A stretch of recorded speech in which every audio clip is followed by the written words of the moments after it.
ठीक है, तो फोन टैपिंग है हमारा पहला टॉपिक। तो ये न्यूज में क्यों था? Recently N IPS officer was under pro for tapping the phones of political leaders in 2019। ठीक है, तो फोन टैपिंग क्या होता है? डेफिनेशन दिया हुआ है। Phone tapping refers to the monitoring of internet-based communications and phones by a third party by secret means. The word phone tapping also means wiretapping or line bugging or interception of the phone. It was first commenced in the USA in the 1890s after the invention of telephone recorder. तो एक basic definition दिया हुआ है कि क्या होता है phone tapping. वही ये, अगर आपके कम्युनिकेशन को कोई इंटरसेप्ट करे थर्ड पार्टी, तो वो फोन टैपिंग होती है। ठीक है, और लीगल प्रोविजंस हैं इसके। तो इंडियन टेलीग्राफ एक्ट जो 1885 का था, वो इसके थ्रू रेगुलेट होता है। तो एक बॉक्स पढ़ लेते हैं, या हाँ ठीक है, इंडियन टेलीग्राफ एक्ट जो नीचे वाला है वो पहले देखते हैं।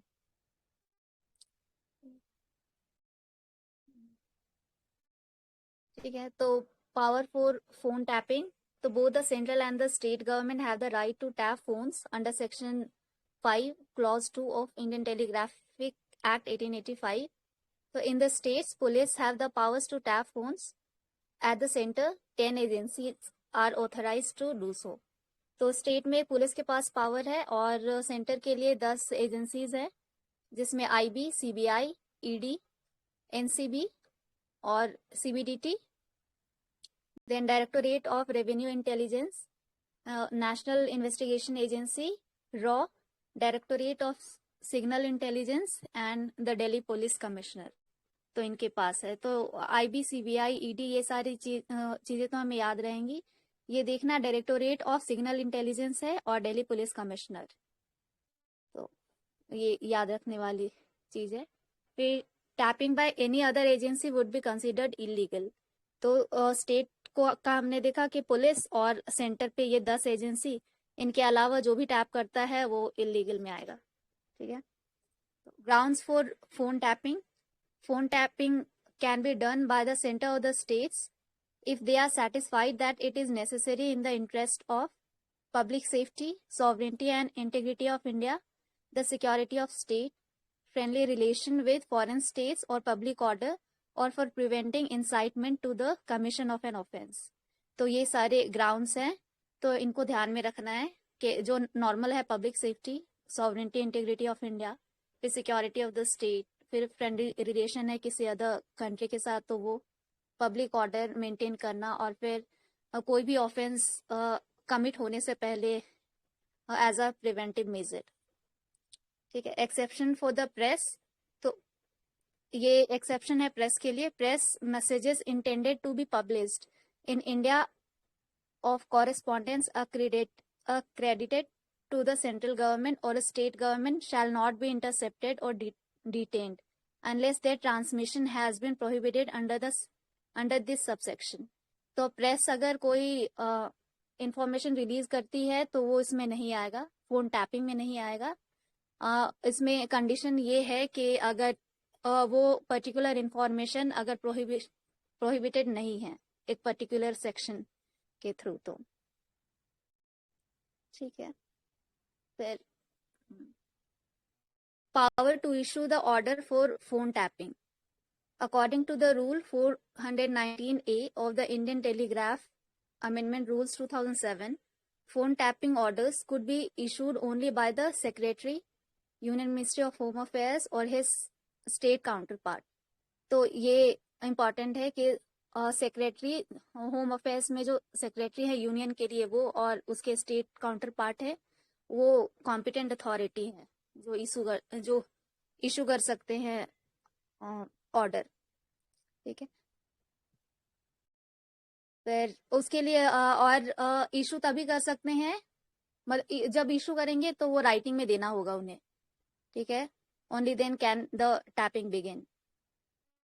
और फिर क्या रीजन है फोन टैप करने का, वो राइटिंग में मेंशन होना चाहिए वो रीजन भी, तो ये इम्पोर्टेंट है। फिर however in the exceptional cases the order may be issued by the lower authorities also which may include officer not below the rank of a joint secretary to the government of India or the head of or the second senior most officer of the authorized law enforcement agency at the central level. तो secretary के अलावा जो home affairs के secretary है उनके अलावा जो कोई लोअर अथॉरिटी है वो भी इशू कर सकता है, लेकिन एक्सेप्शनल सर्कमस्टांसेस में, और लेकिन वो जॉइंट सेक्रेटरी से नीचे के रैंक का नहीं होना चाहिए, ठीक है। और फिर सेकेंड सीनियर मोस्ट ऑफिसर है, जो भी एनफोर्समेंट एजेंसीज हैं उनके जो सेकेंड सीनियर मोस्ट ऑफिसर्स हैं वो कर सकते हैं, ठीक है। फिर इसी का काउंटर पार्ट ये है कि स्टेट लेवल पे not below the rank of inspector general of police, ठीक है। तो आईजी लेवल का होना चाहिए स्टेट में। Such order has to be communicated to the competent authority within a specified time period. और लोअर अथॉरिटी अगर ऐसा कोई ऑर्डर इशू करती है तो वो कोई स्पेसिफिक टाइम पीरियड के अंदर कॉम्पिटेंट अथॉरिटी को वो कम्युनिकेट करेगी। तो ऊपर एक बार बॉक्स में करना।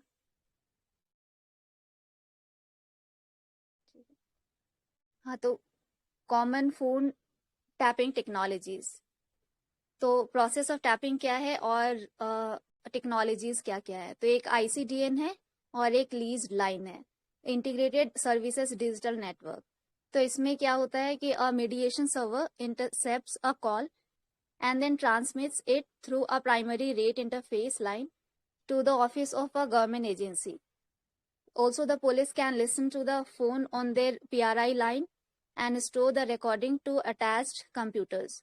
A sound file of the intercepted call is also recorded and stored in the mediation server simultaneously. तो ये हमने फिल्मों में अक्सर देखा है कि कोई इंटरमीडिएट वो लाइन इंटरसेप्ट करता है और फिर वो पुलिस उसको सुन सकती है, मतलब वो उसको रिकॉर्ड कर सकती है और फिर डायरेक्ट नहीं, आई थिंक मतलब वो इनडायरेक्ट ही होता है शायद। ये संजय एक बार एक्सप्लेन कर देना ये। हाँ, आई थिंक टेक्निकली चीज है कि एक आप इंटरसेप्ट कर रहे हो बेसिकली एग्जिस्टिंग लाइन को, ठीक है।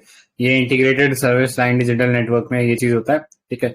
और एक लीज लाइन वाला कॉन्सेप्ट होता है, वहां पे आप क्या करते हो कि आपने सपोज किसी और पार्टी को बोल रखा है कि आप हमें सर्विस प्रोवाइड करो। जैसे कई बार देखा होगा BSNL जो था, वो कई गवर्नमेंट एजेंसीज को अपना लाइन जो है लीज पे देता है, ठीक है। सो अगर आप डायरेक्टली उस एजेंसी से संपर्क करके आप उस वहां पे एक्सेस कर सकते हो, एक तो वो तरीका है, ठीक है। तो ये ब्रॉडली दो तरीके हैं, तो दोनों में डिफरेंस आई थिंक पता लग ही गया होगा कि एक लीज लाइन होता है जहां पे आप सीधा सर्विस प्रोवाइडर के ऊपर जाते हो, और इंटीग्रेटेड सर्विस डिजिटल नेटवर्क में आप जो एग्जिस्टिंग लाइन है उसको हैक कर लेते हो एक तरीके से, ठीक है। तो उससे आप इंटरसेप्ट कर सकते हो। फिर टाइम लैग है, तो ये जो इंटीग्रेटेड वाला रहता है इसके अंदर it doesn't happen in the real time, ठीक है। The transfer of call related data doesn't happen in real time. A slow 64 kb per second speed result in a time lag of 2 to 3 minutes, ठीक है। तो पूरा वो record होने में थोड़ा सा लैग लगता है, लेकिन जो लीज लाइन होती है वहां पे एज सच कोई डिले नहीं होता, वो रियल टाइम के अंदर ही ट्रांसमिट होता है, ठीक है। सो कोई चांस नहीं होता किसी भी कॉल का मिस हो जाने का, ठीक है। एडवांटेज क्या रहता है, तो इंटीग्रेटेड वाला चीपर होता है और ये लीज लाइन वाला कॉस्टली होता है, क्योंकि यहाँ पे fast speed fibre optic cable वगैरह वगैरह सब लगता है, ठीक है। So state agencies are more dependent on ISDN as it is cheaper. और दूसरा, आप लीज लाइन के अंदर दूसरे एजेंसी के पास जाते हो, सर्विस प्रोवाइडर के पास जाते हो, तो वहां पे कई बार हो सकता है कि आपकी जो इन्फॉर्मेशन है वो कन्वे हो जाए कि हाँ टैपिंग हो रही है, ठीक है। तो उस सेंस में ज्यादातर हमारी गवर्नमेंट एजेंसी इसी चीज पे डिपेंड करती है। बट अब ये काफी पुराना हो गया, अब तो बहुत सारे और एडवांस तरीके आ गए हैं, जैसे पेगासस वगैरह आ गया, ठीक है। बट पता होना चाहिए बेसिक्स क्या है इसके, ठीक है। सो ये रहा। ISDN जो वहां पे मीडिएटर करते हैं, और जो कॉल रिकॉर्ड होता है ना वो मीडिएटर के पास भी स्टोर होता है, but still government uses that channel because it is cheaper, ठीक है। तो लीज लाइन में कॉल रिकॉर्ड नहीं होगा, मीडिएटर नहीं है क्योंकि वहां पे मतलब मीडिएटर के पास डेटा स्टोर नहीं होगा, बट ISDN में मीडिएटर के पास भी डेटा स्टोर होता है, ठीक है। तो ये एक पॉइंट है। आई थिंक ये इन्फोग्राफिक में मेंशन भी है कहीं पे, पीटी में पढ़ा था, ये सेम इन्फोग्राफिक था।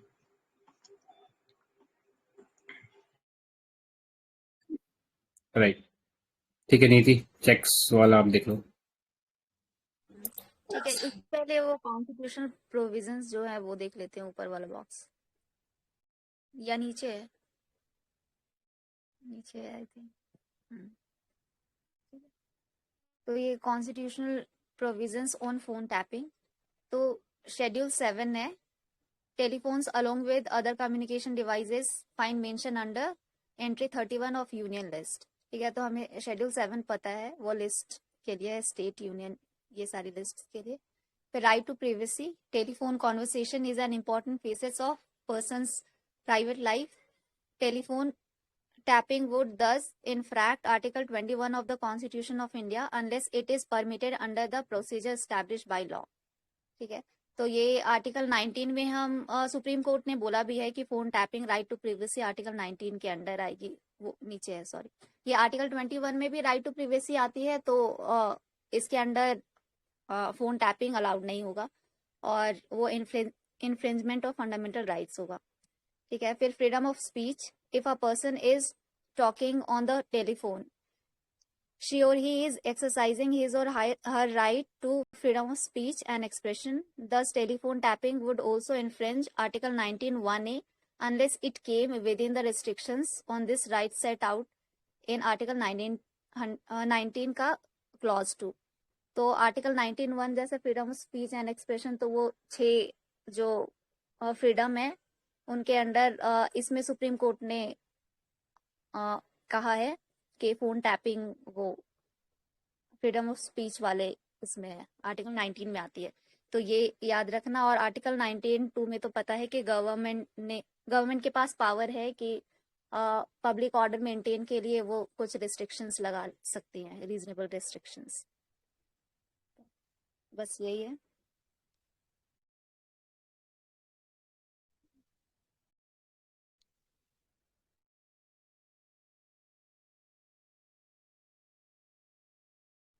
ठीक है, checks against misuse of power of phone tapping, तो ये लास्ट रिजॉर्ट होना चाहिए। The law is clear that interception must be ordered only if there is no other way of getting the information. और time limit इसके लिए दिया गया है कि the direction for interception remain in force unless revoked earlier for a period not exceeding 60 days। They may be renewed but not beyond a total of 180 days।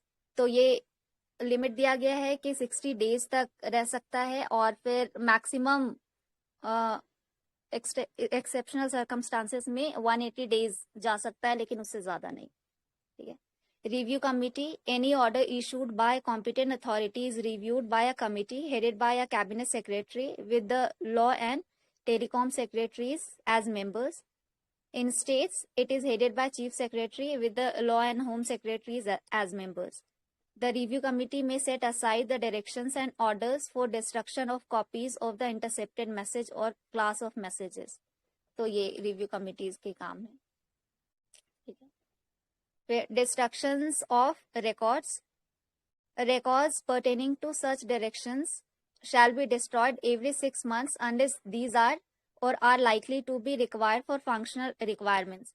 तो ये destruction ये है कि 6 months के बाद वो डिस्ट्रॉय हो जाने चाहिए, और अगर उनका कोई फर्दर फंक्शनल यूज नहीं है तो। Service providers too are required to destroy records pertaining to directions for interception within 2 months of discontinuance of the interception। तो ये लाइबिलिटी है इनका सर्विस प्रोवाइडर्स के ऊपर कि फोन टैपिंग के जब डिसकंटिन्यू हो जाती है तो उसके 2 महीने बाद वो सारी चीजें खत्म होनी चाहिए इंफॉर्मेशन। ठीक है, प्रोसीजरल ट्रांसपेरेंसी है, there are multiple provisions aimed at keeping the process transparent. तो इसके लिए है कि written direction to service provider, service providers को रिटर्न डायरेक्शन मिलना चाहिए। तो the directions for interception have to be conveyed to designated officers of the service providers in writing by an officer not below the rank of SP or additional SP or equivalent। ठीक है, Disclosure of information. Directions for interceptions are to specify the name and designation of the officer or the authority to whom the intercepted call is to be disclosed. तो ये है कि ये direction मिलना चाहिए कि जो भी इंटरसेप्शन वाला जो भी काम है वो एक डेजिग्नेटेड ऑफिसर्स हाँ उसे डिस्क्लोज करना है. मतलब सर्विस प्रोवाइडर्स को ये पता होना चाहिए कि वो इंफॉर्मेशन डिस्क्लोज किसके पास हो रहा है. Responsibility of service providers. तो कुछ रिस्पॉन्सिबिलिटीज हैं सर्विस प्रोवाइडर्स के एंड में कि the designated nodal officers of the service providers are suppose to issue acknowledgement letters to the security law enforcement agency within 2 hours on receipt of an intimation. तो ये 2 घंटे के अंदर अंदर एक एक्नॉलेजमेंट लेटर्स भेजना पड़ेगा सर्विस प्रोवाइडर को जो भी इन्फोर्समेंट एजेंसी है उनके यहाँ, ताकि ऑथेंटिसिटी बनी रहे और ये ऑथेंटिक है या नहीं वो चेक किया जा सके. They are to forward every 15 days a list of interception authorization received to the nodal officers of the security and law enforcement agency for confirmation of authenticity. हाँ, तो अगेन एवरी 15 days एक list भेजनी पड़ेगी कि ये सारे call intercept हुए हैं इन सब की list. They shall put in place adequate and effective internal checks to ensure that unauthorized interception of messages does not take place and extreme secrecy is maintained. ठीक है. In case of unauthorized interception, the service provider may be fined or even lose its license. तो ये भी service provider को ध्यान रखना है कि उनके एंड से कोई कोताही ना हो. ठीक है. Recourse against illegal phone tapping. Unauthorized tapping is in violation of the right to privacy and aggrieved person can file a complaint in the Human Rights Commission. An FIR can be lodged in the nearest police station when unauthorized phone tapping comes into the knowledge of the person. Additionally, the aggrieved person can move the court against the person or company doing the act in an unauthorized manner under Section 26B of the Indian Telegraph Act, which provides for 3-year imprisonment for person held for tapping. The person can also be prosecuted for authorized tapping by sharing of the data in an authorized manner. तो ठीक है, agreed person human rights commission में file कर सकता है complain और FIR भी launch कर सकता है नियरेस्ट पुलिस स्टेशन में. ठीक है, बस वही. और उनके उसके लिए सजा है इलीगल टैपिंग के लिए 3 years ऑफ इम्प्रिजनमेंट. ऊपर कुछ था क्या? बस केसेस है. नहीं, हाँ इतना ही था. ठीक है, नेक्स्ट मैं कर देता हूँ. So news in short, India stays out of global. हाँ बोले. 2-3 कीवर्ड्स थे ऊपर वाले इस केस में. ये जो इसका प्रोविजन है ना कि सेक्रेटरी लेवल के नीचे भी कभी कभी आप ऑर्डर्स इशू कर सकते हो टाइपिंग का, उसके लिए हम इसे बोल सकते हैं कि मतलब वो जो प्रोविजन गवर्नमेंट यूज करता है दैट्स लेजिस्लेटिव मिस एडवेंचर. ठीक है, कभी कभी चेक रखने के लिए. और ये सब हम लिंक कर सकते हैं देन CBI ED का जो चल रहा है, because they are caged parrot and all सब बोल रहे हैं उनको. तो एक ये कीवर्ड हो गया लेजिस्लेटिव मिस एडवेंचर, कि आप लॉ में ही ऐसी प्रोविजन रखो जिसको आप एक्सप्लॉइट कर सकते हो बाद में. सेकेंड, सर्विलियंस कैपिटलिज्म, कि आप अपने ही ऑफिसर्स को ये कर रहे हो, ट्रैक कर रहे हो उनके एक्टिविटीज एंड ऑल, ताकि आप अपने फेवर में मतलब you keep a check on them. तो ये 2 कीवर्ड्स है इसके लिए.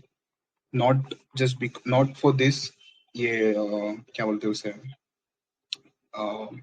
फोन टैपिंग के केस में ही नहीं, बट ED CBI के केस में भी ये कीवर्ड्स हम यूज कर सकते, या फिर इनएफिशिएंट एजेंसीज एंड ऑल. ठीक है, मेंस वाले लोग कीवर्ड्स देख लेना. ये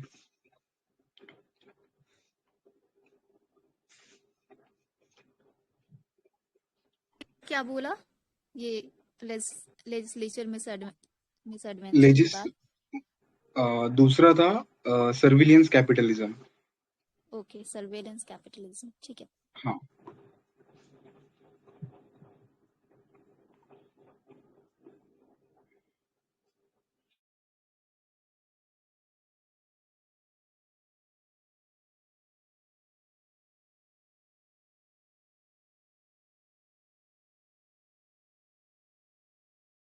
ठीक है, आगे चलते हैं फिर। ईडी और उसके बारे में अगर एक और चाहिए तो क्रेडिबिलिटी क्राइसिस, ये कीवर्ड है कि people are losing their credibility और दिस इंस्टीट्यूशंस। ठीक है, आई थिंक ये कुछ केसेस भी देख लेना, ये भी इम्पोर्टेंट है। केसेस पता होने से इन मैरिज से क्या क्या रिलेटेड केसेस बनते हैं। ठीक है, जस्ट अ सेकंड।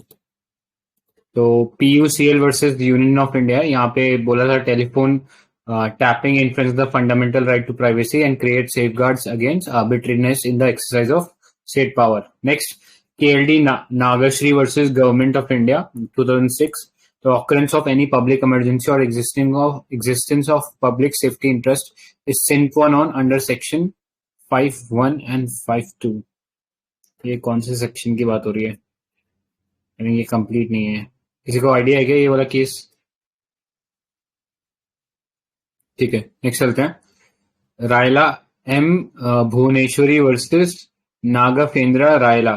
तो यहाँ पे बोला था act of tapping conversation of wife by husband is illegal. तो मेजरली आई थिंक ये वाला केस जो है PUCL वाला वर्सेस यूनियन ऑफ इंडिया, ये काफी इंपॉर्टेंट है। ठीक है, तो ये याद रख लेना। नेक्स्ट पे चलते हैं। सो न्यूज इन शॉर्ट देख लेते हैं। So first is India stays out of the global declaration on future of internet. ठीक है, तो जितना भी इंटरनेट रिलेटेड कर रहा था, क्या टेलीग्राफ एक्ट की बात कर रहा है, जो सेक्शन बोला है ना 5(1) and 2। अच्छा, ठीक है, तो ये वाला नोट कर लेना, टेलीग्राफ एक्ट की बात कर रहा है।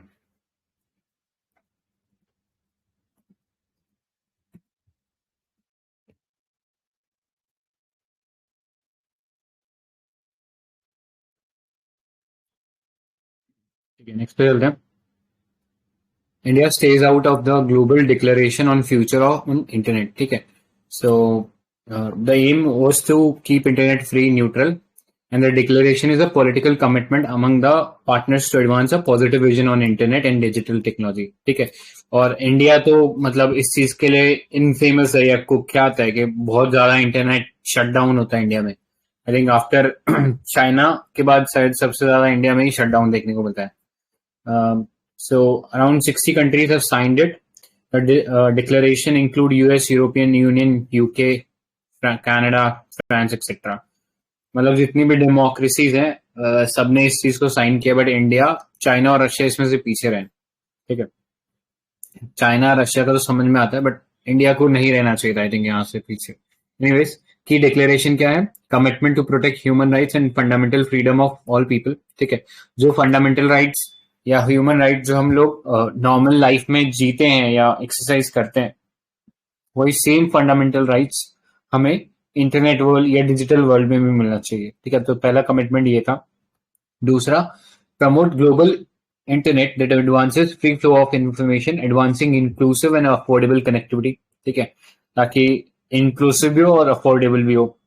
Next, promote trust in the global digital ecosystem including protection of privacy.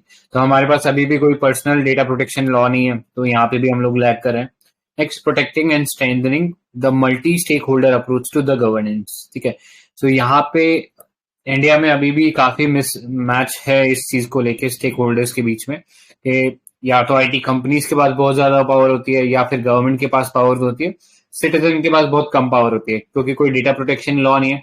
Although अभी रिसेंटली IT इंटरमीडिएट लॉ जरूर लाए थे, सॉरी लॉ नहीं, रूल्स लेके आई थी गवर्नमेंट, जिसके अंदर जो बड़े बड़े सोशल मीडिया इंटरमीडियरीज हैं उन पे बहुत सारे ऑब्लिगेशन लगा दिए गए थे, जैसे उन्हें एक कंप्लायंस ऑफिसर लगाना पड़ेगा, उनको जो भी इश्यू उनके पास भेजा जाता है उसको एक स्पेसिफिक टाइम लिमिट में रिजॉल्व करना पड़ेगा। ठीक है, अदरवाइज उनके ऊपर जो सेफ हार्बर वाला जो उनको प्रोटेक्शन मिल रखा है वो विड्रॉ कर लिया जाएगा। ठीक है, next, earlier a report titled The Return of Digital Authoritarianism, Internet Shutdown highlighted that number of countries that shut down internet in 2021 increased to 34 from 29.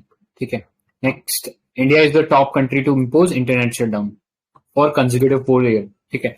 So ऐसा कंट्री जो डिजिटल इंडिया को प्रमोट कर रहा है और जो आईटी को promote करना चाहता है, ठीक है, जहां पे आईटी से इतने सारे बिजनेसेस अब चल रहे हैं, तो वहां पे हम इंटरनेट शटडाउन लगाना is a very bad idea. ठीक है. और उसमें इंडिया लगातार 4 साल से टॉप कर रहा है. ठीक है.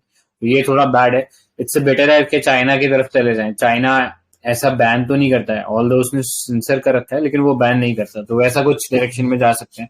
ठीक है, आप चलो फ्रीडम तो ले लो, लेकिन एटलीस्ट इनकन्वीनियंस तो मत दो किसी को. ठीक है. Further, India did not sign the Budapest convention on cyber crime 2001. The data sharing provision of Budapest convention infringes on the national sovereignty. ठीक है. तो ये डिजिटल सिक्योरिटी से रिलेटेड था. तो इसमें बस ये बोला गया था कि जो जैसे हम क्रिमिनल्स का एक्स्ट्राडिशन करते हैं, ठीक है, एक्सट्रेडिशन करते हैं, वैसे हम लोग डेटा का भी करें. अगर ऐसा कोई इंसिडेंट आता है जहाँ पे डेटा लीक हुआ है, तो फिर वो आगे भी शेयर करें कि क्या लीक हुआ है, कैसे लीक हुआ है, वो सब चीजें. तो गवर्नमेंट ने ये बोला था कि हमारी नेशनल सॉवरेनिटी को हार्म करेगा, इसलिए हम लोग इसमें से बाहर निकल जाएंगे. तो याद रखना, ये Budapest convention is the only binding multilateral convention on cyber crime and evidence. तो मेंस के लिए इंपॉर्टेंट फैक्ट ये वाला है कि India has been on the fourth consecutive year the top country in terms of internet shutdown. ठीक है. तो ये इंडिया के लिए एक बहुत खराब बात है. और साथ में ब्यूडापेस्ट कन्वेंशन साइन नहीं कर रखा है. दूसरा, ये जो अभी कमिटमेंट था रिसेंटली जो फ्यूचर ऑन इंटरनेट करके, उसका भी इंडिया पार्ट नहीं बना. ठीक है. ऑलराइट, नेक्स्ट पे चलते हैं. एक फैक्ट है उसके बारे में. United nation human right commission ने बोला था कि इंडिया जो शटडाउन लगाता है उसके वजह से इंडिया का economic loss is close to $3 billion per year. ये इकोनॉमिक लॉस की बात कर रहा था UNHRC. शायद यहाँ भी नहीं है वो फैक्ट. एंड हाँ, ये डेटा तो है कि शटडाउन कैसे बढ़ा है ईयर बाय ईयर. ऑल्सो ये जो लास्ट में बुडापेस्ट कन्वेंशन था, साइबर क्राइम की बात कर रहे हैं. साइबर क्राइम कौन सा लिस्ट में आता है?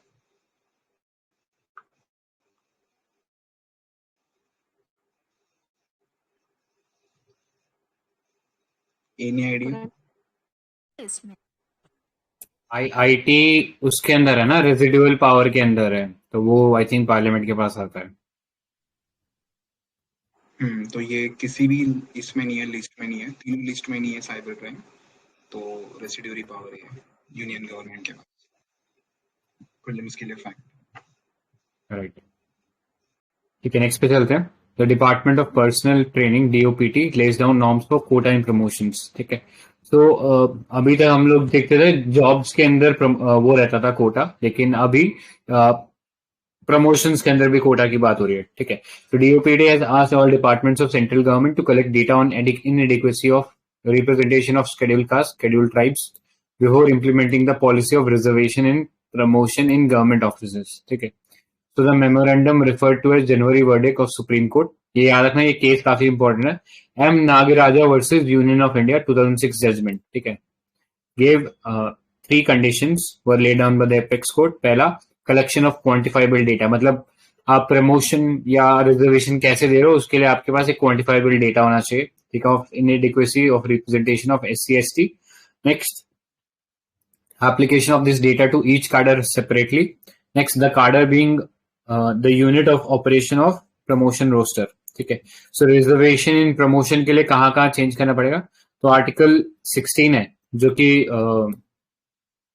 बात करता है कि there should be no discrimination in terms of employment under the state. ठीक है. उसकी बात करता है.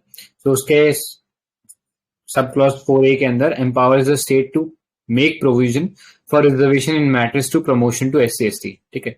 तो किसी के खिलाफ वैसे तो पब्लिक सर्विस के अंदर रिक्रूटमेंट करना तो कोई डिस्क्रिमिनेशन नहीं होना चाहिए. However they can make a positive discrimination in the sense to provide reservation to SC/STs जिनके साथ हिस्टोरिकली रॉन्ग हुआ है. ठीक है. सो इससे रिलेटेड केस पता होने चाहिए. Nagaraj versus union of India. तो यहाँ पे 3 क्राइटेरिया रख दिए गए थे to be followed for implementing reservation in promotion.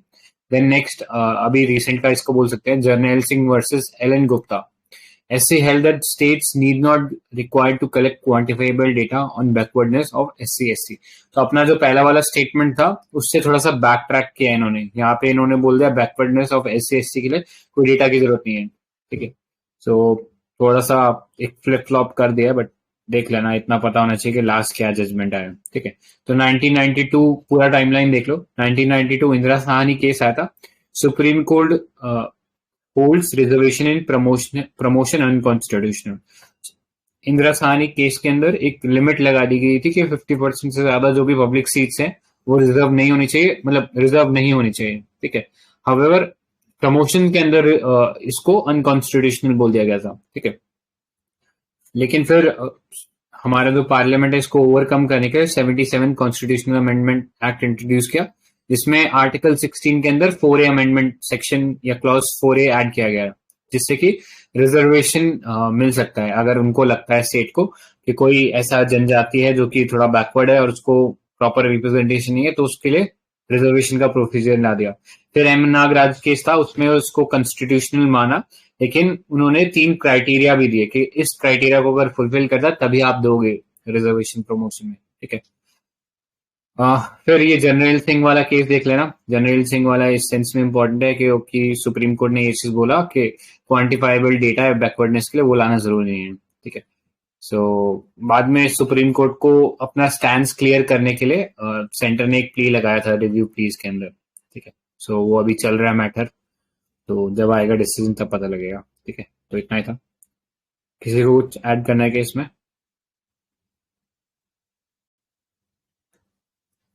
ठीक है। सो नेक्स्ट चलते हैं, rules for resignation and reinstatement of Indian administrative services. तो ये काफी ज्यादा न्यूज में है, क्योंकि एक तो हमने रिमूवल भी देखा था कि एक ऑल इंडिया सर्विस लेवल के एक ऑफिसर का रिमूवल होता, एंड अभी रिसेंटली अगर न्यूज फॉलो कर रहे हो तो आई थिंक एक कश्मीर के शायद टॉपर थे शाह फैजल, तो अब वो वापस सर्विस ज्वाइन कर रहे हैं, ठीक है। तो उस सेंस में ये थोड़ा सा चीज जो है हाईलाइट हो जाता है, ठीक है। So, resignation of an officer from any of the all India services, IAS, IPS and Indian Forest Service is governed by the rules 5 clause 1 and 5 clause 1 का sub clause A, ठीक है, of all India services rules 1958. These are similar. There are similar rules for resignation of officer belonging to other central services as well, ठीक है। So, rules to withdraw a resignation that has already been submitted. तो central government में permit an officer to withdraw his और her resignation in the public interest, ठीक है।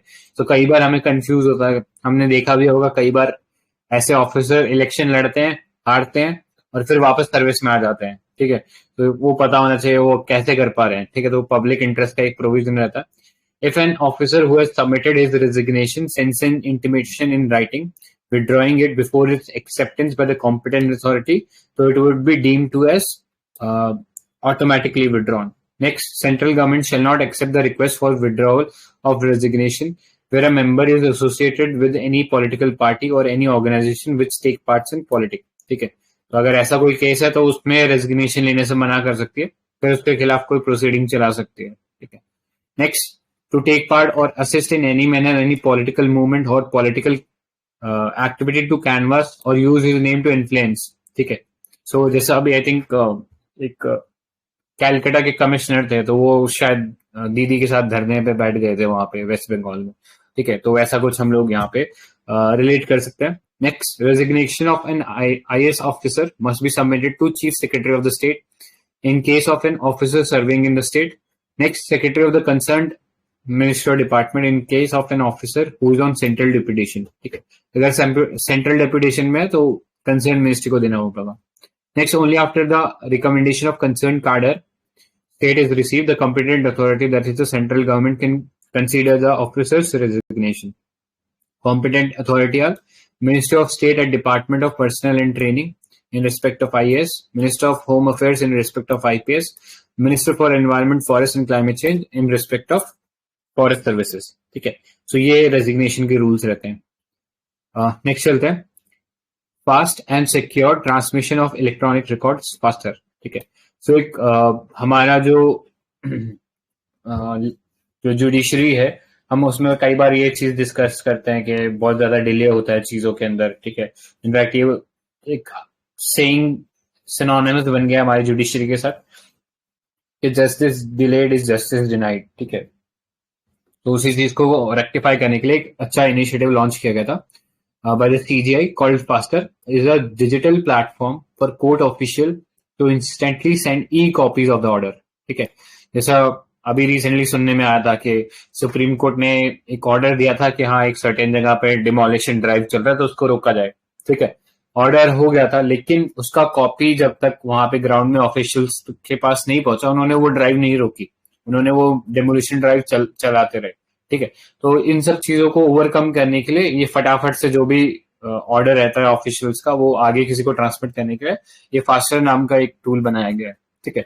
So it transmit e authenticated copies of interim orders, stay orders, bill orders, record of proceeding to the duty holders for compliance and due execution through a secured electronic communication channel to intended parties, ठीक है।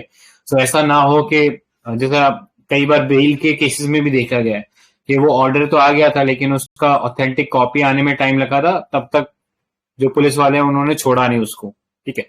सो इस type की बहुत सारी discrepancies होती हैं। आगे भी ये ऐसे एग्जीक्यूटिव इस टाइप का बोल सकते हैं कि हमारा कंप्यूटर खराब हो गया था, तो वो तो वैसे तो कोई लिमिट ही नहीं है उस चीज के लिए, लेकिन हाँ एटलीस्ट एक ये कर दिया कि अपने एंड से जितना ट्रांसफर फास्टर कर सकते थे उतना फास्टर कर दिया इसके थ्रू, ठीक है। So it is developed on direction from the supreme court after suo motu cognizance on the delayed release of convict from jail after the court order, ठीक है। सो वो साइंड कॉपी जब तक आ रही थी तब तक छोड़ते नहीं थे, तो एक तरीके का पॉलिटिकल वेंडेटा भी कई बार देखने को मिला उस सेंस में। और हाँ उसमें एक प्रोसीजरल फ्लॉ ये भी था कि आने में टाइम लग ही जाता था इसको, ठीक है। सो ये था इसके अंदर। नेक्स्ट चलते हैं, ब्रॉडकास्ट सेवा portal. So it's an online portal solution for speedy filing, processing of application of broadcaster for various kind of licenses, permission, registration. तो लॉन्च किसने किया? मिनिस्ट्री ऑफ इंफॉर्मेशन ब्रॉडकास्टिंग ने लॉन्च किया। एक एंड टू एंड सॉल्यूशन है जो transparency, accountability और responsiveness लाएगा सिस्टम में, ठीक है। तो इनफैक्ट ये वाला जो लाइन है ना, ये 3 जो वर्ड लिखे हुए हैं, ये अपने आप में बहुत ज्यादा वैल्यू लोडेड टर्म है। किसी भी आप जब गवर्नेंस या पॉलिटी का आंसर लिख रहे हो या एथिक्स का आंसर लिख रहे हो, तो यहाँ पे आप ये फुल फॉर्म या एक शॉर्ट फॉर्म बना लो इसका कि कोई भी आंसर आ रहा है ना उसमें टार जरूर लिखना है। टार क्या है? TAR is transparency, accountability and responsiveness, ठीक है। इस टाइप के टर्म्स अगर आप पहले से याद करके रखोगे ना तो आपको पेपर में सोचना नहीं पड़ेगा, अदरवाइज आप सोचते रह जाओगे और कोई तब तक ये चीजों को लिख भी जाएगा, ठीक है, और सीट ले जाएगा उस सेंस में, ठीक है। तो इतना ही था इसके अंदर। अभी तक जो पढ़ा उसमें किसी को कुछ ऐड करना है क्या? Anybody would like to add anything? Last वाला जो पढ़ा ना, कोड वाला, उसमें इको आई थिंक पोर्टल है, सीसीटीएनएस। हाँ वो तो है, e courts mission mode project I guess. Digitisation of e courts मतलब records plus online dispute resolution, जो हम बात कर रहे थे ना एडीआर से ओडीआर वाली, वो कॉन्सेप्ट कोड के चक्कर में, तो वो थोड़ा एक ब्राउनी पॉइंट हो सकता है मेंस के लिए, ठीक है। तो ये देख लेना, आगे चलते हैं। So next is international relation, ठीक है। एक बॉडी है human right, united nation human right council, ठीक है। तो अभी UNGA adopted a resolution calling for Russia to be suspended from the UNHRC. In fact इस बॉडी को कंडेम ही किया जाता है कि इसमें बहुत सारे जो ह्यूमन राइट्स कमीशन या काउंसिल इसका नाम है, लेकिन इसके अंदर जो मेंबर्स है वो ज्यादातर वॉयलेटर्स हैं ह्यूमन राइट के, जिसमें इसराइल भी आ जाता है और रशिया भी आ जाता है और भी कई कंट्रीज हैं जो कंसिडर की जाती हैं as violator of human right, but still due to जैसे हम क्रॉनिक कैपिटलिज्म बोल सकते हैं वैसे हम बोल सकते हैं कि ये इस टाइप का कुछ क्रॉनिक कैपिटलिज्म हो रहा है, और सॉरी क्रॉनिक पॉलिटिक्स हो रहा है इंटरनेशनल लेवल पे, जहाँ पे ये पॉलिटिक्स का फायदा उठा के पावर में आ जाते हैं ये कंट्रीज, ठीक है।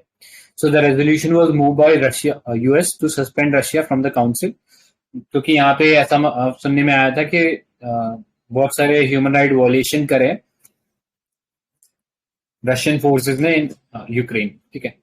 So the resolution was adopted with 99 votes in favor, 24 against and 58 abstentions. ठीक है, तो फेवर में ज्यादातर गए थे. India has abstained. ठीक है, इंडिया ने किसी भी आई थिंक किसी भी फोरम में कभी रशिया को ना तो फेवर किया ना उसके अगेंस्ट रहा है. ठीक है, तो ये याद रखना. India has chosen the side of peace and stands for immediate end to violence. ठीक है. So about UNHRC, it's an intergovernmental body within the United Nations system made up of 47 states. याद रखना 47 state, the 47 member state का ये एक grouping है. Is responsible for promotion of human rights across the world. ठीक है. It reports directly to the General Assembly. ठीक है. Background क्या था? It was established in 2006 by the resolution 60/251 as a subsidiary body to UNGA. It replaced the former Commission on Human Rights, which operated from 1946 to 2006. ये body replace करके बना था पहला जो कमीशन ऑन ह्यूमन राइट्स था उसको. ठीक है, सो ये याद रख लेना. पहले जो ये कमीशन ऑफ ह्यूमन राइट्स था वो सब्सिडरी था यूएन का एक बॉडी है इकोसॉक करके. इकोसॉक मतलब इकोनॉमिक एंड सोशल काउंसिल. ठीक है, अभी ये सब्सिडरी किसका है? अभी जो बॉडी है यूएनएचआरसी, तो अभी ये सब्सिडरी है यूएनजीए का. ठीक है, दोनों में डिफरेंस है, याद रखना. So its initial mandate was to establish international human rights standard and develop an international bill of rights. ठीक है, बट धीरे धीरे इसका मैंडेट जो बड़ा होता गया. ठीक है, it is responsible for promoting universal respect for human rights and fundamental freedom for all. Next, it aims to prevent combat human rights violation and to make recommendation thereon, to promote and coordinate mainstreaming of human rights within UN system. Next, it receives substantive and technical support from UN Office of High Commissioner for Human Rights. तो ये याद रखना, ये अलग office है. UN Office of High Commissioner for Human Rights. तो ये all together different issue है. इनफैक्ट ये कमिश्नर जो है इन्होंने इंटरवीन किया था इंडिया के एक जुडिशियल प्रोसेस में. किसी को याद है क्या कौन से प्रोसेस में इन्होंने इंटरवीन किया था? एक वाला था क्या 370? I think this was not 370 था. तो उसमें बेसिकली एमएसकस क्यूरी बनने की बात की थी. एमएसकस क्यूरी मतलब एमएसकस क्यूरी का मतलब होता है someone who is trying to help the court. तो कई बार कोर्ट के पास शायद उतना टेक्निकल एक्सपर्टीज नहीं होता, तो किसी ऐसे बंदे को जिसके पास टेक्निकल एक्सपर्टीज होता है उसको एमएसकस क्यूरी अपॉइंट कर देता है. यानी वो कोर्ट की हेल्प करता है इन बेसिकली डिटरमाइनिंग के कैसे वो केस प्रोसीड करना चाहिए या क्या क्या चीजों पे फोकस करना चाहिए. उन्होंने एक रिकमेंडेशन दिया था कि सुप्रीम कोर्ट हमें एमएसकस क्यूरी बना सकता है, लेकिन Supreme Court had turned down that offer. ठीक है, सो डिसीजन ये ऑफिस ने ओपनली कंडेम करा था गवर्नमेंट का एक्शन 370 वाला after Supreme Court rejecting its plea. So ये देख लेना, इसके जो डिसीजन होते हैं दीज आर नॉट बाइंडिंग. ठीक है, तो membership comprises of 47 country proportioned by geographic region. ठीक है, तो ये across geographical region जो है divided है. तो एशिया अफ्रीका को 13 states मिली हुई है. अफ्रीकन स्टेट को 13 है, एशिया पैसिफिक को 13 है, लैटिन अमेरिका और कैरिबियन को 8 है, west Europe and other states को 7 है और ईस्टर्न यूरोपियन स्टेट्स को 6 है. ठीक है, तो इस सेंस में ये अक्रॉस द वर्ल्ड डिवाइडेड है इनकी सीट्स. ठीक है, तो all UN members are eligible to run for a seat on their council. Countries are nominated by the regional group. ठीक है, रीजनल ग्रुप से नॉमिनेट होंगे और फिर जनरल असेंबली में उनके लिए इलेक्शन होगा through secret ballot. Then absolute majority required. ठीक है, एब्सोल्यूट मेजोरिटी मिलनी चाहिए. तो इनफैक्ट ये जो रीजनल ऑर्गेनाइजेशंस होती हैं इनकी, ये पहले नॉमिनेट करते हैं और फिर यूएनजीए में वो अपॉइंट होते हैं. तो general assembly take into account the candidate state contribution to the promotion and protection of human rights as well as voluntary pledges and commitment in this regard.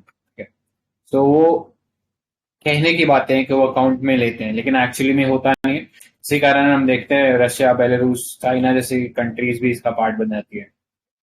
Next, term की बात करें तो जो भी मेंबर स्टेट होते हैं इसमें 3 साल का टर्म वो उनका रहता है and they are not eligible for immediate re election after serving 2 consecutive terms. ठीक है, तो यहाँ पे थोड़ा सा ध्यान देने की जरूरत है कि वो 2 लगातार टर्म ले सकते हैं, लेकिन उसके बाद लगातार तीसरा नहीं ले सकते.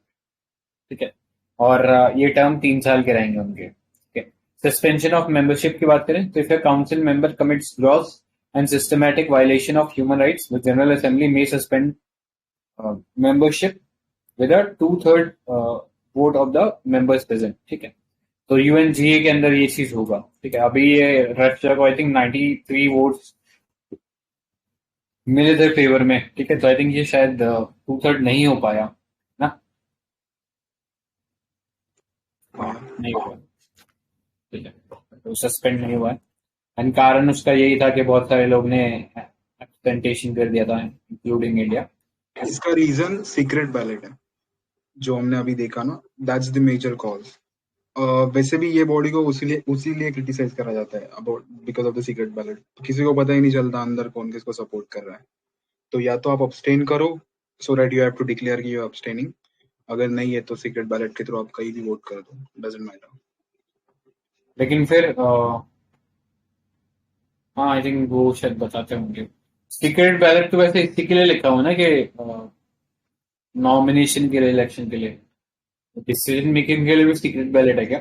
डिसीजन मेकिंग के लिए भी सीक्रेट बैलेट है. एंड देन कंट्रीज अपना स्टैंड क्लियर करती है फ्लोर पे. मतलब जिसको ऑब्वियसली करना है वो करेगी, जिसको नहीं करना है वो नहीं करेगी. 2 कंट्रीज थी शायद रशिया के केस में जिन्होंने कुछ डिक्लेयर नहीं करा था stand. Right. So the meeting, the council is headquartered in Geneva, Switzerland. It can meet for 3 or 4 sessions per year. ठीक है, इतना ही मिलता है, इससे ज्यादा नहीं मिलता. It can hold a special session जब कोई ऐसा ह्यूमन राइट, ऐसा कोई सिचुएशन अराइज हो रहा था जहाँ पे ये कॉल करना जरूरी हो, with the support of 1/3 member of the council membership. ठीक है. सिग्निफिकेंस क्या है? Platform for dialogue among the states. तो ये एक ह्यूमन राइट्स के लिए एक आई थिंक हाईएस्ट लेवल पे हम कह सकते हैं कि एक डायलॉग है, प्लेटफॉर्म है जहाँ पे वो ह्यूमन राइट इमरजेंसीज को डिस्कस कर सकते हैं. Special procedure to monitor human rights, कि कहीं पे ग्रॉस ह्यूमन राइट वायलेशन हो रहा है तो उसके खिलाफ वो आवाज उठा सकते हैं. ठीक है.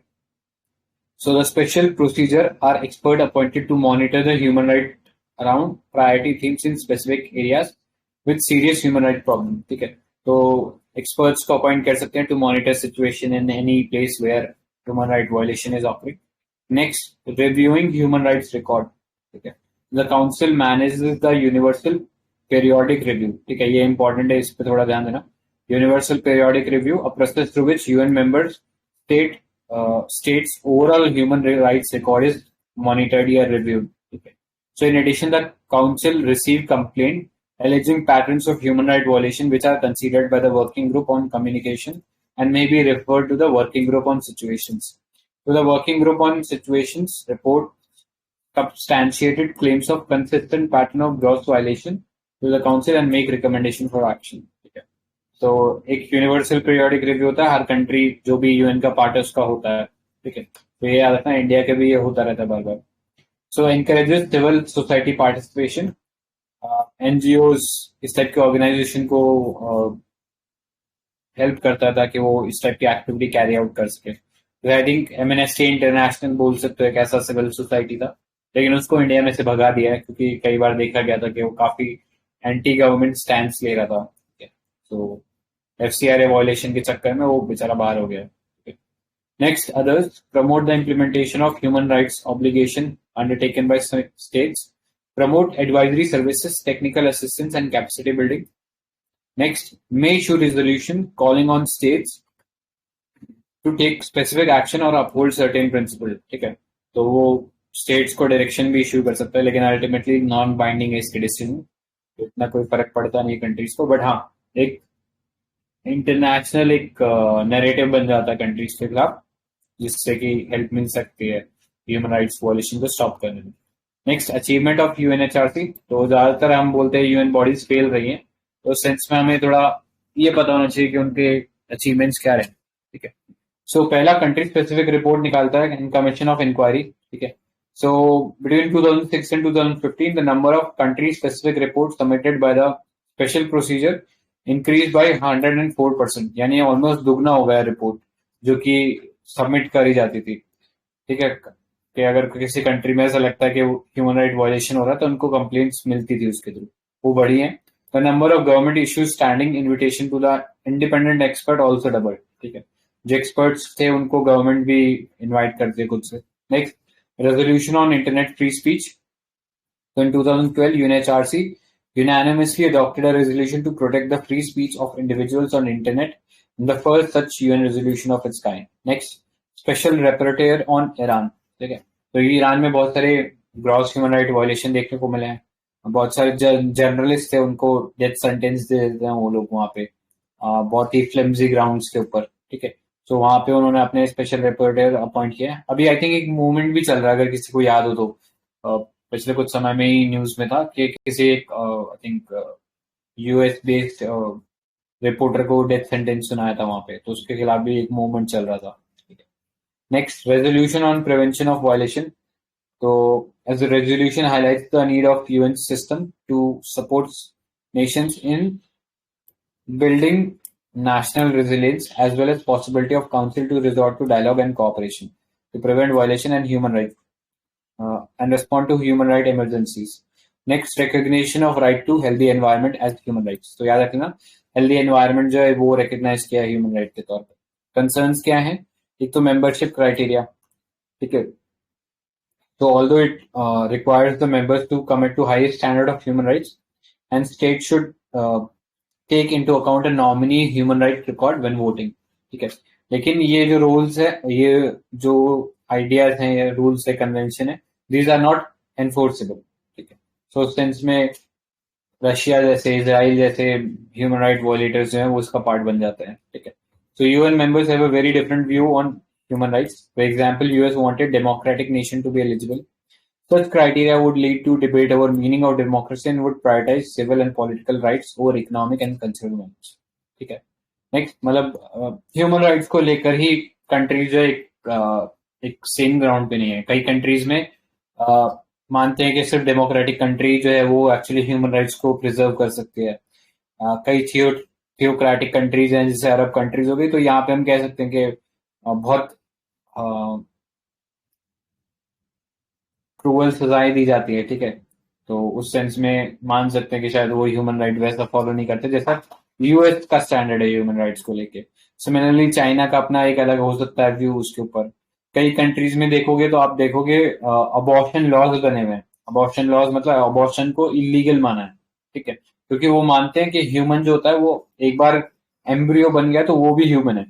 लेकिन कई कंट्रीज मानते हैं कि जब तक उसके अंदर ब्रेन डेवलप नहीं हो जाता, बच्चा पैदा नहीं हो जाता, तब तक वो ह्यूमन नहीं है. ठीक है, तो उस सेंस में भी डिफरेंस है ह्यूमन राइट्स को लेके कि आखिर ह्यूमन किसको कंसीडर कर रहे हो आप. ठीक है, so in any case the measurement and respective ranking of human rights record across countries contentious. So consequently councils sometimes include countries widely perceived human right abuses. ठीक है, तो वो डिस्कस किया अभी हमने. lack of competitiveness in the council election. ठीक है, बिल्कुल मतलब अनअपोज कंट्रीज कई बार इलेक्ट हो जाते हैं, कोई अपोजिशन ही नहीं मिलता है. ठीक है, तो कहीं ना कहीं ये दिखाता है कि एंथुसियाज्म नहीं है ह्यूमन राइट्स को लेके. Next, prone to politicisation. तो जनरली कंट्रीज क्या करते हैं, कोल्यूड करके वो एक दूसरे को पहले ही वो डिसाइड कर लेते हैं कि हाँ आपको खड़ा करेंगे, आप जीत जाना, अगली बार मैं खड़ा हो जाऊंगा. ठीक है, तो वो वाला कॉन्सेप्ट हो जाता है. तो उस सेंस में भी पॉलिटिसाइजेशन की वजह से ऐसे अब्यूजर्स आ जाते हैं. Next, reprisal against human rights defender. तो ये जो एनजीओज हैं इनको कई बार देखने को मिला है कि हरासमेंट हो रहा है इन लोगों का. ठीक है, सो ये एक रीजन हो सकता है. Further, council close ballots in election make it easier for countries with questionable human rights record to be elected. ठीक है, अब कंट्रीज का पता ही नहीं रहता कि किस कंट्री ने किसके फेवर में वोट किया है, तो ऐसे ह्यूमन राइट अब्यूजर्स जो है वो कल्यूड करके आ जाते हैं पावर में. Submission and statement of the government perceived to be human right abuses are taken at face value rather than being challenged. ठीक है, तो ऐसा कोई प्रोविजन होना चाहिए कि जो ऐसे ह्यूमन राइट अब्यूजेस हैं उनको रिकॉर्ड एक बार चेक किया जा सके. ठीक है, या उनको चैलेंज किया जा सके कि आप ऐसे रिकॉर्ड के साथ कैसे आ सकते हैं इसमें. Next, many experts have also expressed concern regarding member state rejection of universal periodic review recommendation and non-participation in UPR process. Further, it remains difficult to build consensus on specific issues relating to human rights. ठीक है, so road ahead. तो पहला procedural reform करो. ठीक है, we need to ensure जितने भी लोग आते हैं वो accountable हों जो values हैं इस organization के उसके साथ. दूसरा, ये जो secret ballot है इसको open ballot कर दो ताकि countries का stance पता लगे और उनको question किया जा सके अगर वो ऐसे किसी human right abuser को elect करके ला रहे हैं तो. ठीक है, Next, experts also suggest lowering 2/3 votes threshold to make it easier to remove a council member. Next, protecting human right defenders from reprisal. ठीक है, तो इंश्योर करे कि जो भी एनजीओज हैं ये सेफली वर्क कर पाए. ठीक है. Next, strengthening UPR. So this can be done by through a systematic follow-up, implementation, and adopting a more rigorous test. ठीक है. It can be made part of selection process for election to the council. ठीक है, कि आप UPR correctly follow कर रहे हो नहीं कर रहे हो, उसी के बेसिस पे फिर इलेक्शन होना चाहिए. तो वो भी एक अच्छा तरीका है. Next, other measures: provision of timely and accurate information to reduce politicization, ensuring national implementation of human rights, in strengthening delivery of human rights, technical assistance and capacity building support, and additional resources for human rights reporting. ठीक है, सो ये था पूरा का पूरा article UNHRC के बारे में. काफी कुछ इसमें अच्छा अच्छा आई थिंक पॉइंट्स मिल जाएंगे with regards to reform.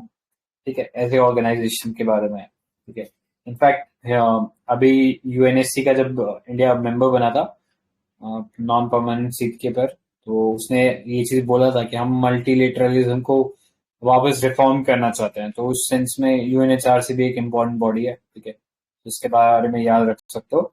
Regularly इस ऑर्गेनाइजेशन ने इंडिया में भी इंटरवीन किया है. ठीक है, सो ये एक देख लो, India and UNHRC. So in May 2017, for third time in less than 10 years, India's human rights record was reviewed under Universal Periodic Review mechanism of UNHRC. So India also presented its voluntary national review on the implementation of 17 sustainable goals under the 2030 agenda at high-level political forum of the ECOSOC. Next, in October 2021, India was re-elected to the UNHRC for the 6th term. The overwhelming majority of 184 votes in the 193 member countries against the majority of 97 is a robust endorsement of our strong roots in democracy, pluralism and fundamental rights. ठीक है, सो ये सब चीजें था UNHRC के बारे में. ठीक है, तो टॉपिक थोड़ा सा हॉट एसेंस में भी बना हुआ है क्योंकि अभी इंडिया का थोड़ा सा इश्यू हो गया था गल्फ कंट्रीज के साथ. ठीक है, वो रिलीजियस इश्यूज पे. ठीक है, फिर डेमोलिशन ड्राइव जो चल रही है उस पे भी आई थिंक बार बार सवाल उठता रहा है कि वो कहीं ना कहीं एक कम्युनिटी टारगेट डेमोलिशन ड्राइव हो रही है. ठीक है, तो वहां पे भी आई थिंक ये टॉपिक थोड़ा सा इम्पोर्टेंट हो सकता है. ठीक है, सो ये याद रखना. किसी को कुछ और ऐड करना है इसके अंदर? हाँ, इसमें ना एक कीवर्ड है. जब यूएनएससी का नॉन परमानेंट मेंबर बना था इंडिया, तो उसके बाद जो वहां पे डिक्लेरेशन दिया था ना, उसमें कीवर्ड यूज करा था इंडिया ने. वो कीवर्ड था, एक मिनट मैं नोट करा, सॉरी. हाँ, इंफ्रास्ट्रक्चरल बॉटलनेक्स, जो इसमें बहुत है यूनाइटेड नेशन के एजेंसीज में, तो उन्हें हमें रिफॉर्म करना है. तो आई थिंक ये इम्पोर्टेंट हो जाएगा कीवर्ड. एक ये नॉर्म भी देख लेना, ये भी एक कीवर्ड उन्होंने यूज किया था इसको रिफॉर्म्स को लेके. ठीक है, यूएनएससी की स्पीच में मिल जाएगा आई थिंक नॉर्म्स के बारे में. जयशंकर ने दिया था ये. ठीक है, और किसी को कुछ ऐड करना है क्या?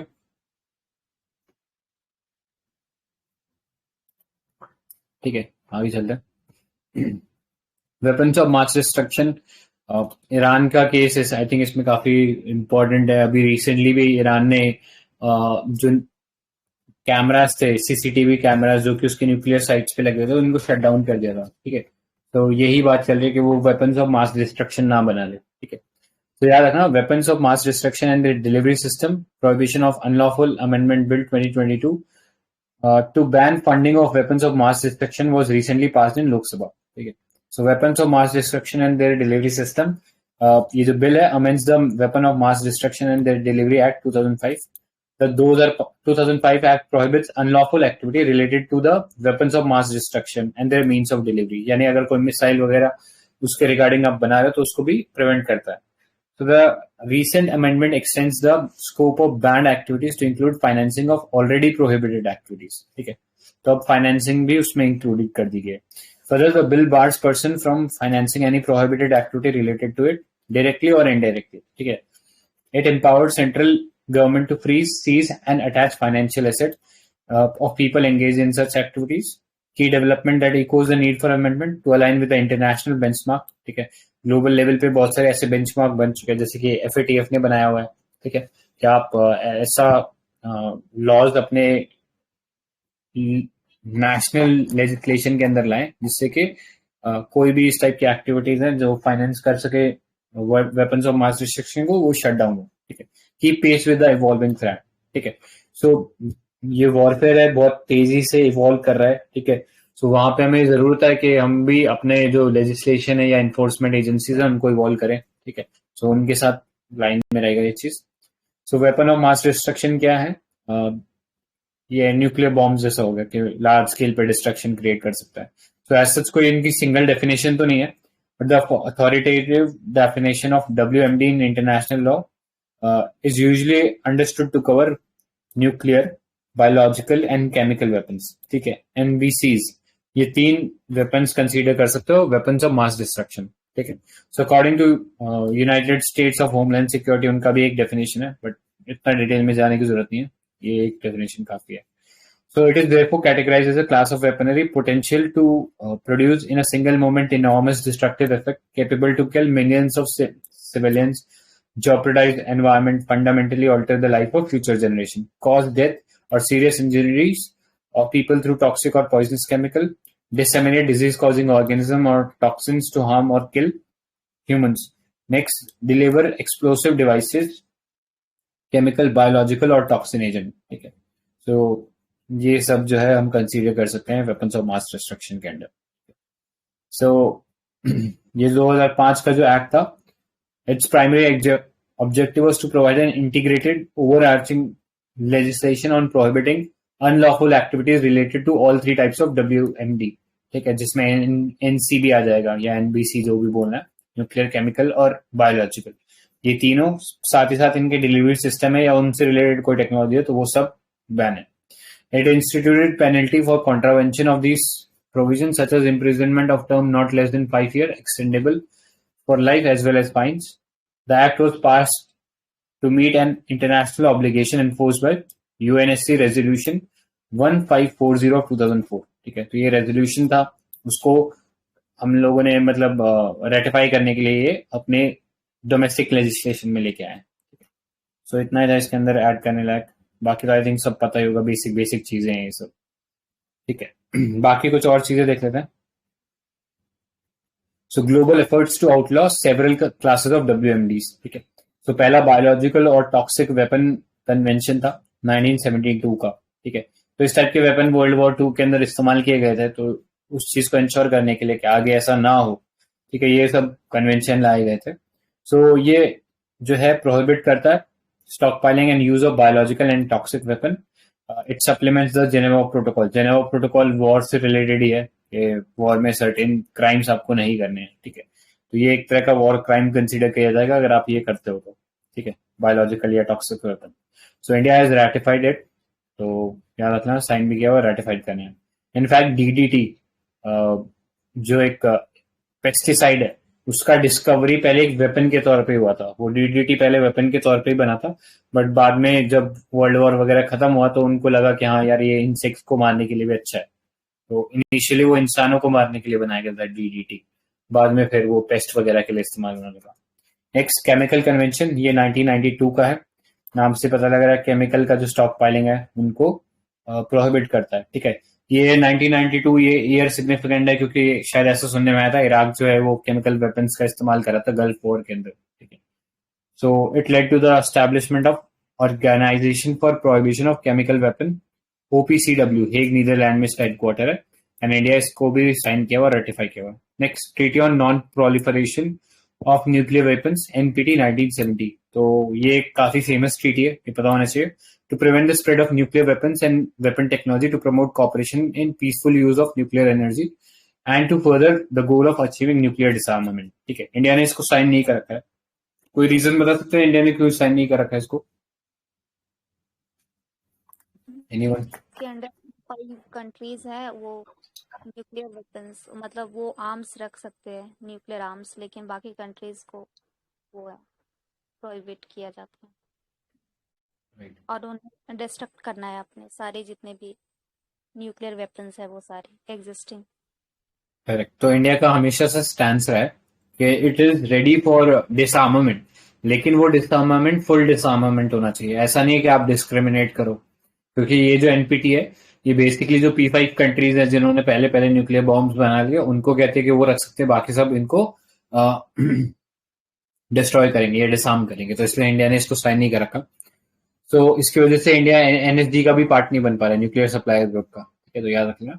Next, treaty on prohibition of nuclear weapons, ठीक है, so prohibits participating in any nuclear weapon activity. It also includes undertaking not to develop, test, produce, acquire, possess, stockpile, or threaten to use nuclear weapon, and also provide assistance to any state in the conduct of prohibited activities. Okay. तो ये देख लेना, India ने इसको भी sign नहीं कर रखा। India believes the treaty does not constitute or contribute to the development of customary international law. Okay. Next, comprehensive nuclear test ban treaty, CTBT भी बोलते हैं इसको. It bans all nuclear explosion tests on the Earth. Is established CTBT organization located in Vienna to ensure the implementation of its provision. It is yet to enter into force. अभी force में नहीं आया, पर India ने इसको भी sign नहीं कर रखा है। फिर Hague code of conduct, formally known as international code of conduct ICOC 2002, to regulate access to the ballistic missile which can potentially deliver weapons of mass destruction. ठीक है, तो इंडिया ने इसको साइन कर रखा है, ठीक है, क्योंकि ये बैलिस्टिक मिसाइल से रिलेटेड है। Next, multilateral export control regime, ठीक है, सो बहुत सारे ऐसे मल्टीलेटरल इनफॉर्मल ग्रुप्स है जो कि ये टेक्नोलॉजी का जो प्रोलिफरेशन है इसके रिगार्डिंग उसको कंट्रोल करते हैं। तो ये 4 मेजर ग्रुप्स है। NSG, nuclear supply group for the control of nuclear related technology, India इसका पार्ट नहीं है। नेक्स्ट, ऑस्ट्रेलिया ग्रुप है for control of chemical and biological technology, that could be weaponised. तो क्या इंडिया इसका पार्ट है क्या, तो बता सकता है? यस, करेक्ट, इंडिया इसका पार्ट है, हाँ इस पार्ट है। नेक्स्ट, MTCR, तो जब इंडिया को एक्चुअली वेवर मिल गया था, ठीक है, यूएस की तरफ से सिविल न्यूक्लियर डील के अंदर, तभी उसके बाद ये रास्ता हमारे लिए क्लियर हुआ था, और तभी हम ये 3 ऑर्गेनाइजेशन है, ऑस्ट्रेलिया ग्रुप, MTCR और वाजेनार एग्रीमेंट, इनका पार्ट बने। तो MTCR नाम से पता लग रहा है मिसाइल टेक्नोलॉजी का जो डिस्ट्रीब्यूशन है, state of the art technology, वो मिलती है इस ऑर्गेनाइजेशन के थ्रू, ठीक है। Next, Wassenaar agreement for conventional arms and dual use good technologies, ठीक है। ड्यूअल यूज मतलब वो आर्मी के लिए भी यूज हो सकते हैं, वो सिविलियन के लिए भी यूज हो सकते हैं, ठीक है। तो याद रखना, इंडिया सभी का पार्ट है एक्सेप्ट न्यूक्लियर सप्लायर ग्रुप, जहां पे चाइना जो है उसकी मेंबरशिप को रोक रहा है, ठीक है। So what are the weakness of the global governance against WMD threats? तो पहला, इंक्लूसिविटी और डिस्क्रिमिनेशन इश्यू, ठीक है। जैसा इंडिया जैसी कंट्री को आप डिस्क्रिमिनेट कर रहे हो और आप कह रहे हो कि चाइना, US ये टाइप की कंट्रीज रख सकते हैं, तो वो आई थिंक परमिटेड नहीं है, तो ऐसा डिस्क्रिमिनेशन नहीं होना चाहिए। Next, ability to withdraw easily, so कई बार देखा गया था, जैसे अगर ये NPT की बात करें तो नॉर्थ कोरिया ने पहले NPT को साइन कर दिया था, फिर वो अर्ली 2000 में उसको लगा कि यार ये तो ट्रीटी सही नहीं है, तो उसने उसको डंप कर दिया, ट्रीटी को बाहर आ गया उसमें से, और न्यूक्लियर वेपन्स तैयार कर लिए, ठीक है। Next, ability to withdraw easily, वही वाला पार्ट हो गया। आगे चलते हैं, blatant use of WMD, the greatest weakness of norms against WMD stems from the use of chemical weapons which have become too far common, ठीक है। इनफैक्ट अभी जो ISIS का चल रहा था ना अटैक सीरिया के अंदर, तो वहां पे कई बार इल्जाम लगे थे, तब असद लेड गवर्नमेंट है सीरिया के अंदर, उसके ऊपर ये इल्जाम लगे थे कि इन्होंने केमिकल वेपन्स का इस्तेमाल किया, ठीक है, not just to kill the terrorist but also opposing factions. Next, dual use nature, तो बहुत सारी ऐसी टेक्नोलॉजीज है वो ड्यूअल यूज हो सकती है, मतलब सिविलियन पर्पस के लिए भी हो सकती है और न्यूक्लियर पर्पस के लिए भी हो सकते हैं। नेक्स्ट, अकाउंटेबिलिटी डेफिसिट, तो बहुत सारी कंट्रीज के ऊपर कोई ऑब्लिगेशन नहीं रहता जिसके थ्रू हम लोग ये इंश्योर कर सके कि अगर वो WMD यूज कर रहे हैं तो उनको पनिश किया जाए, तो ऐसा कुछ नहीं है, तो उसके चलते कोई अकाउंटेबिलिटी नहीं है। Next, broader political and security trends, तो रशिया, US, कई यूरोपियन नेशंस या नॉर्थ कोरिया जो है ये बहुत फ्रीक्वेंटली टेस्ट कर रहे हैं, ठीक है। सो एक आर्म्स रेस देखने को मिल रही है जैसे US और रशिया के बीच में, जैसे आई थिंक US और रशिया ने बहुत सारी ट्रीटी से बाहर आ गए, जैसे एक ट्रीटी थी INF treaty, intermediate range missile treaty, उसमें से बाहर आ गए थे। एक आई थिंक स्टार्ट एक ट्रीटी थी, उसमें से बाहर आ गए, तो न्यूक्लियर आर्म रेस को बढ़ावा दे रहा है, ठीक है। फर्दर, पहले जो वेपन्स होते थे वो मतलब बहुत लार्ज स्केल डिस्ट्रक्शन करते थे। आजकल ये कंट्रीज बहुत स्मॉल स्केल, मतलब बहुत छोटे एरिया में 1-2 किलोमीटर के एरिया में कुछ बम ब्लास्ट कर रहे हैं, इस टाइप के टेक्टिकल वेपन्स भी बना रही है। ठीक है, तो वो भी एक नया ट्रेंड चला है इसके अंदर। So what is the role played by Asia and Pacific region in this regard? So states in Asia and Pacific have experienced first-hand human effect of world weapons of mass destruction. तो हमने Hiroshima और Nagasaki में देखा ही है, तो वहां से हम कह सकते हैं फर्स्ट हैंड एक्सपीरियंस है हमारा तो इस चीज में। तो इसके रिगार्डिंग बहुत सारे ट्रीटी साइन किए गए थे। ट्रीटी ऑफ रैरोटोंगा, ठीक है, तो ये साउथ पैसिफिक जो है उसको न्यूक्लियर फ्री जोन बनाने की बात थी। फिर है बैंकॉक ट्रीटी, तो ये आसियान जो कंट्रीज है उन्होंने आसियान जो रीजन है उसको न्यूक्लियर फ्री जोन बना रखा है। ठीक है, तो ये याद रख लेना। फिर central Asia nuclear free zone, ये भी अच्छा है कि जो सेंट्रल एशियन रीजन उन्होंने अपने आप को एक न्यूक्लियर फ्री जोन बना लिया कि कोई कंट्री न्यूक्लियर वॉर कभी प्रोसेस नहीं करेगा। Next, Mongolia declare itself first single state nuclear free zone इन 1992। ठीक है, तो पहली बार अपने आप को एक सिंगल कंट्री ने रिकॉग्नाइज किया इसके लिए। सो ये था इसके अंदर। Next, conclusion, the use of weapon of mass destruction is becoming more frequent and there are no limits to the potential escalation that could experience if the global governance against WMD is not strengthened and expanded with urgency. Okay, so reducing such catastrophic risk is fully achievable and the time to act is now. India has also played a leadership role to re-establish norm against WMD and use strengthen the global governance in this regard. ठीक है, तो India का record काफी अच्छा रहा है। In fact India ने एक पॉलिसी अपनाई है जिसको हम बोलते हैं नो फर्स्ट यूज पॉलिसी। कोई बता सकता है क्या होता है नो फर्स्ट यूज पॉलिसी? हम लोग अटैक नहीं करेंगे पहले खुद से किसी पे, unless and until we are getting attacked. Right, ठीक है, तो इसके रिगार्डिंग एक और चीज होती है सेकेंड स्ट्राइक कैपेबिलिटी। ठीक है, इसी जो नो फर्स्ट यूज है उसी के अंदर हम पढ़ते हैं सेकेंड स्ट्राइक कैपेबिलिटी। ये क्या होता है?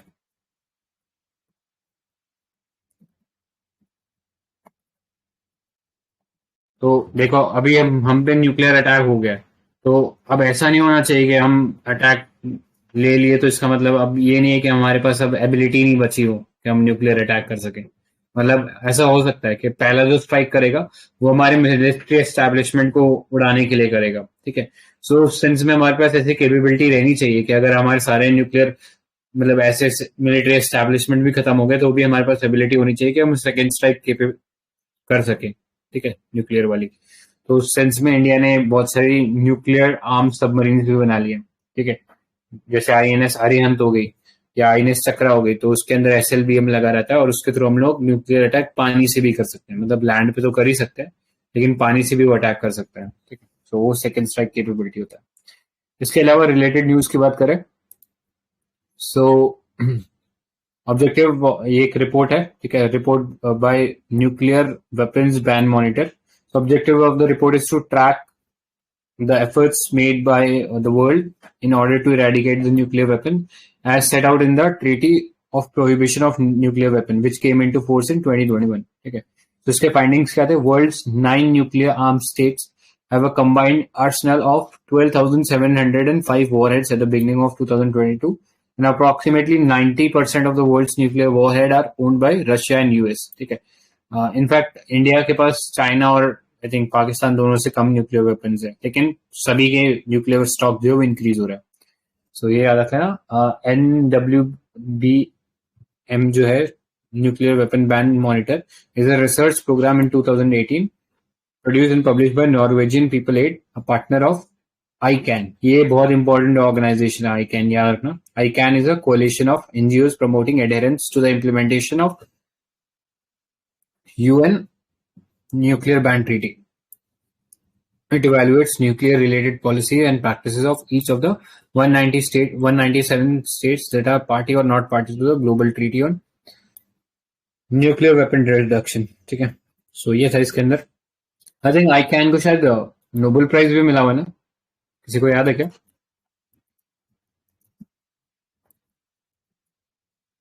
तो याद रख लेना ICAN को 2017 में नोबेल प्राइज मिला था। ठीक है, इसलिए इम्पोर्टेंट है, इसने काफी अच्छा काम करा इस रिगार्ड में। तो यही था आज के लिए। किसी को कुछ और ऐड करना है क्या?